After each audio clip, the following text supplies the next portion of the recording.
Hello, this is Reverend Joseph Andrew Jensen, and kind of like a summary of everything I have on my website. I have like 30 videos. I got 15 podcasts. 14. This is the 15th podcast, and this is a summary. This last video was a very poor video, but it's to the point, and I called Channel 13 News, Channel 15 News, CSN, and NBC. I simply told them to look at the 14th YouTube under Joseph Andrew Jensen Sr. Podcast 14. And to see that, it might be of interest. To sum up this, because you're on YouTube, you can see it. This is a summary. This is the first and last chance for the United States. When I leave here in a month or two to go to Cairo, I'll never come back to the United States. Even though I have my children here and my ex-wife, there's no reason for me to come back to the United States. I'll send my children money, God's coin, whatever, from there, but there's no reason to come back here. This is your chance, the United States, before it collapses. You'll either collapse or you'll build heaven on earth. Each and every one of you has the opportunity right now. Listen to this. Every one of you is given the opportunity to stop doing your own will and do God's will. All you that claim that you know God, then prove it. Get the God's coin and do as God asks. Simple as that. How do you listen to God? How do you talk to God? Through your imagination. Do anything you can imagine. You'll have the money to do it. God's coin is not a currency, it is a share. When I accumulate anything, I do not keep it other than the fact that I'll get a duplicate God's coin myself. That backs up the God's coin you get. In other words, it won't be spent except for very carefully, in case everybody tries to cash in on the God's coin they have. Now, did I stick my neck out? Of course I stuck my neck out. God stuck his neck out. Because God's giving in November $50,000 to everybody that has God's coin. Whether you have 1,000, if you have 1,000 God's coin, multiply that times 50,000. So you have, I don't know, that's 5 million. 1,000 is a million. I think it might be a billion. I don't know. I'm not thinking about calculations at this moment. It'll be more money than you ever could spend, and you simply go spend it. That's God's instructions. You got 20 years to use it or lose it. That's simple instructions for everybody in the United States. You think the United States, and I didn't say every citizen in the United States or every nationalized citizen in the United States. I didn't say, I'm talking about every person in the United States, whether regardless if you don't have papers, whether you do have papers, whether you are a citizen, it's not regardless of religion, regardless of anything. You are in the United States, you're counted as part of the population. And even if you aren't, it makes no difference. There's supposed to be 240 million of you. I'm rounding that off to 250 million people. That's 250 million people in the United States. But at the same time that I'm trying to get the United States to get God's coin, by basically bribing the United States people to get God's coin, by giving them $50,000 more for only a matter of less than 100 days, those people will be compensated because after that they have no choice, because the U.S. dollar God's going to cost $50,000, and they'll have to get it. Jeff Bezos, if you miss the boat until November 15th, you'll have to pay $50,000 for God's coin, or watch the dollar go out of circulation. Bitcoin as well. You'll watch Bitcoin go out of circulation far before then, because 250 million, people in the United States is way on more than 20 million people that have Bitcoin. You can't stand against God's coin. Now, the United States can't hold out against God's coin because I'm busy. I'll be in Cairo, but I'll be with my share of the money. I will invest it immediately, making commercials on Orange Internet. Like I said, I told you, go to Orange Internet and see how good their commercials are. Even though they're in Arabic, you'll understand. You'll see how hilarious their commercials are and how good their singers are. They make very good commercials, a lot better than anything in the United States. The United States is not superior in technology, nor in their they haven't got a clue on how they fit in this world. The world's not stupid. The world's not just in poverty like you think they are. To go to Bujumbura and walk the streets of Bujumbura, can you live in a place that people actually love to walk? They'll walk 20 miles to work and walk 20 miles each way to work, loving the fact that they're walking with their neighbors, with their friends, they're discussing things, and they're out there in the open and free air, and they love the fact that they would rather be walking than in a car. Even if they could afford a car, they don't really want a car because they would still probably walk because they miss walking. Yes, they carry their own water. Usually a truck comes and delivers water in Bujumbura. Everybody's got everybody with a home has a 50,000 or 100,000 gallon tank that trucks will come and deliver potable water to that tank. Of course, it still has to be, they still boil it. They boil water to wash their clothes. After they wash the clothes in water that hasn't been boiled, then it goes into a sterilized thing to kill all. Make sure there's nothing living in the water. The same with cooking. The water looks clean. It looks fabulous. They have a lake that's as big as an ocean, inside ocean in Africa, in Bujumbura. Not all Africans can bathe and get water as easy as it is in Bujumbura. But the people are so happy there because, and the fact is that flies are a good indication of how clean people are. If you walk into a place and you can spend a week there and you don't find flies, they're doing something right. They're doing something absolutely right.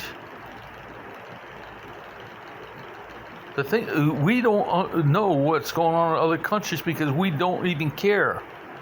We don't care enough about God either. We would care if we all had God. We would pick up behind ourselves. We would pick up the trash. We would do everything they say because that's the way God works. He wants the best. He dreams. He's a creator of everything, but he's also the creator of good things. Dreams, the creator of our imaginations. I can read most people's that are artists, art, and I can see Allah or God. This is God's writing. This is God's thing. Because artists know by their imaginations and that they're creating art through the inspiration. Writers the same way. I'm an author. That's how God talks to me. I've been writing for the last 20 years. First book was published in 2012, but I was writing long before I ever published a book. The point of the matter is God. We don't care about God. We care about ourselves, and we work for nothing. We work for nothing. When God you would have already been rich. You would have already been happy and satisfied had you let God do this, what He's going to do now. In fact, you're not going to be happy with money. No matter how much money I give you, you're not going to be happy. That's not the way to win the world for God. You think that's heaven, is having money? Sure, you're going to have nice things, but you know the time's going to come when you can't afford, or you don't, the time to travel because of your health. You can't afford the time to spend because of your health. You'll get tired. Even the young that have the health will get tired of every year buying so much clothes, so many cars, so many homes, so many businesses. The money's not going to be unimportant to you. It's going to be sickening to you. It's like a person that has too much food. The only thing is food rots on the vine. And it rots, the unused portions that you have rot. This way you can buy what you need and have it when you need it. Where's the money coming from for God's coin? Is coming from the world's banks. Everybody in the world has been saving, and the banks have been full with vaults of money used for security that's doing nothing. It's absolutely doing nothing. It's not even collecting that much interest because this is so much of it. Banks can't pay high interest on billions of dollars. They would go broke. So they pay points of interest. This money is what we waste. The world is wasting that time, and that's where the money's coming from. It's redistributing the money where nobody's going to be able to save. The point is, they give you more than you can have, but don't save. Invest. Build your new home where you want to have it, and build your business next to where you have it. Because the next steps are that whenever you receive your phone and your bank account, somebody will have to go to that bank in the family and do the family banking. That person that's 18 years old to 40 years old will have the choice to join God's services. In which case they will be off. They will, their payroll. They will now be on the payroll of God, God's coin payroll, and they receive a God's coin per week. That's the same as $50,000 a week for somebody that lives in America. That's how you'll earn your income, by just going simply doing what you're already doing. But you'll be free labor to whatever you're doing and wherever you're at. You'll be a student to learn your job. 4 hours a day, not 8 hours a day, because if God's Living Ministry is supplying the labor for the United States, He's going to supply you a clone, a person that you and them will work as a team 4 hours a day and 4 hours a day. You'll communicate with each other so that you're both on the same page. And you'll have a co-partner, a co-worker that works a different shift. or fourth shift. It doesn't matter whether you have 3 or 4. You have 3 or 4, you'll have 24 hours a day coverage. But that's those other workers or co-parts of yourself will stay in communication. That neither one of you're not going to be independent of each other. And then each one, because you're only working a 4-hour day, will go to kindergarten 1 hour a day. Why? Because in kindergarten, everybody's going to start again going through kindergarten, because kindergarten's going to learn a language, 7 different languages. One every day of the week is going to be spoken. Not 3 languages a day will be spoken. 1 language a day will be spoken.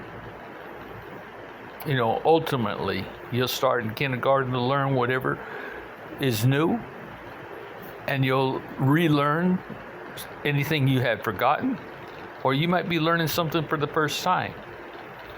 So there will be nobody that can't read and write, and by the time that they've gone through 12 grades, 12 regular semesters, 9 months of the year, they're required to go to school 1 hour a day.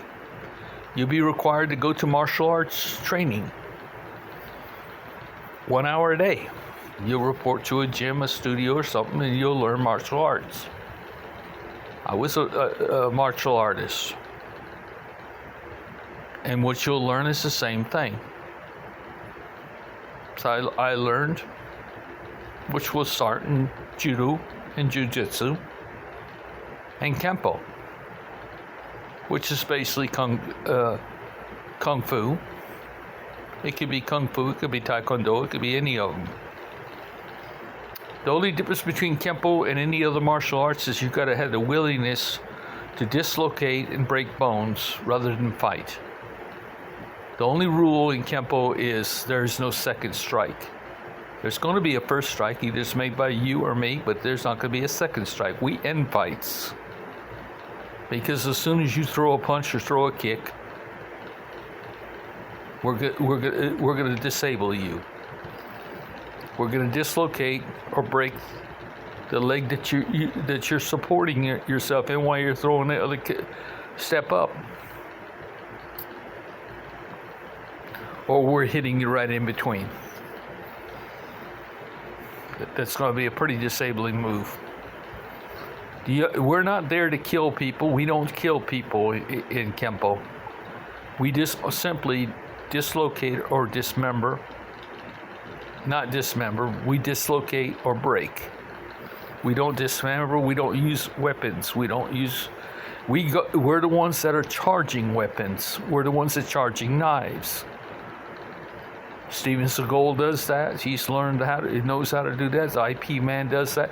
When you look at it, they're always going to you to take the gun away from you or take the knife away from you. You'll get a free swing. That's all you'll get.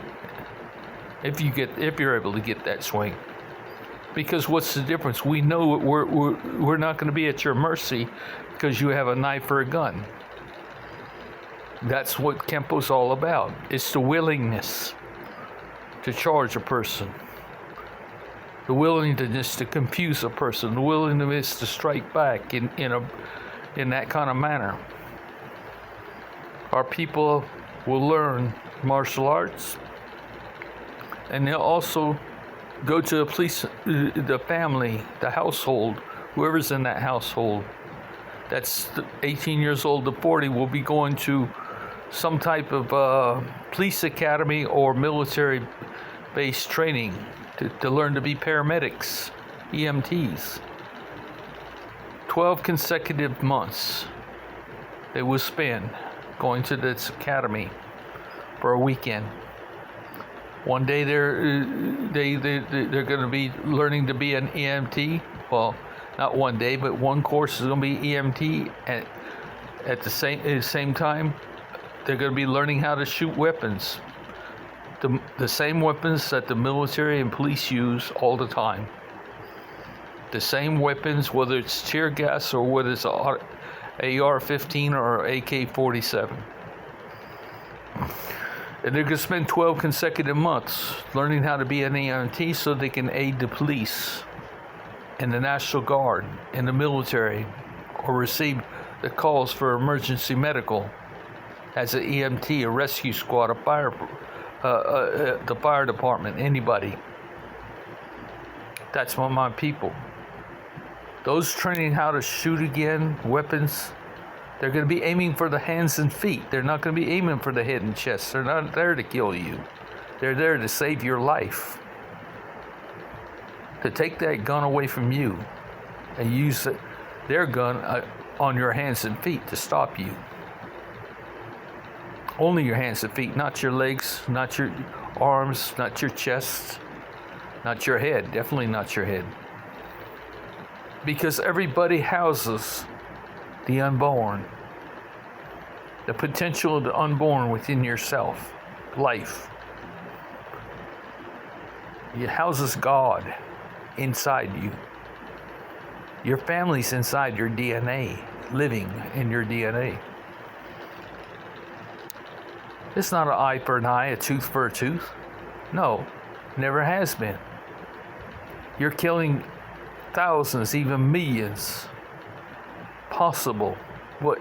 It's definitely going to be millions, because you're talking about we're eternal, we're immortal. Eventually it's going to be over 1 million people. For some people, like Abraham, it would be more than the sands of the sea. You understand now why what we've been ignoring and just don't even pass off and don't even consider?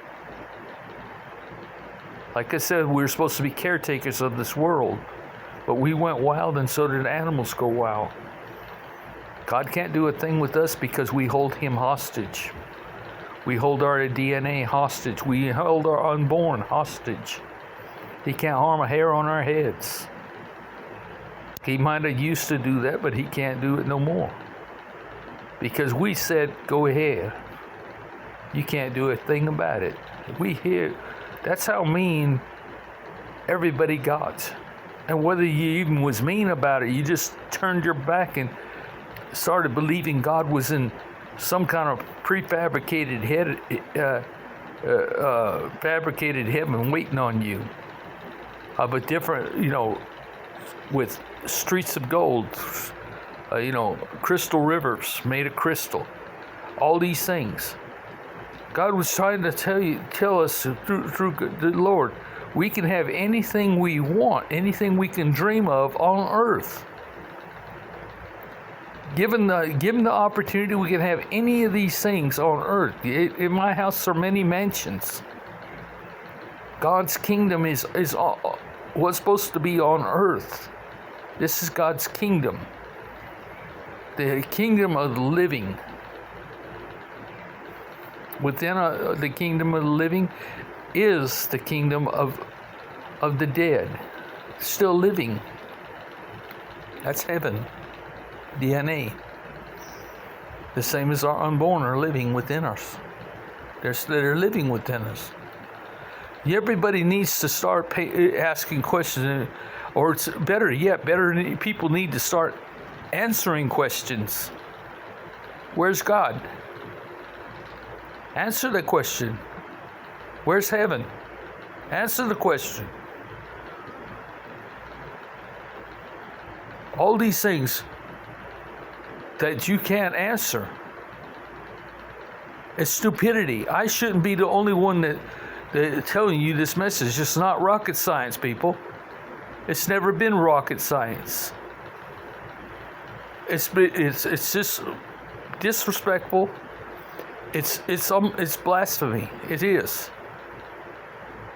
Let alone what you've learned and what you believe in is blasphemy. It is total fiction. Christians, do you want to know that you've been following the Antichrist? Do you want to know by my website that Paul was the Antichrist and he wrote Revelations and he manipulated the words and created the Bible? Up to 20 books in the Bible are his own writings. Out of 23 books. You don't find the 12 apostles' writings except for John and Peter and Matthew. And Matthew's books were added to and manipulated after he died. I guess who? Paul and Mark.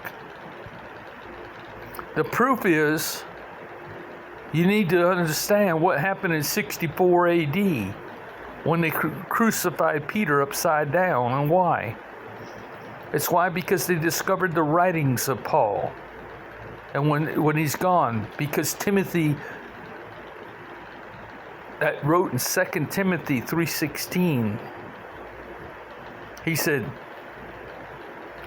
he had doubts because he wrote it's 2 Timothy 3:16. He said, everything when you talk about God should be documented. Then show your proof.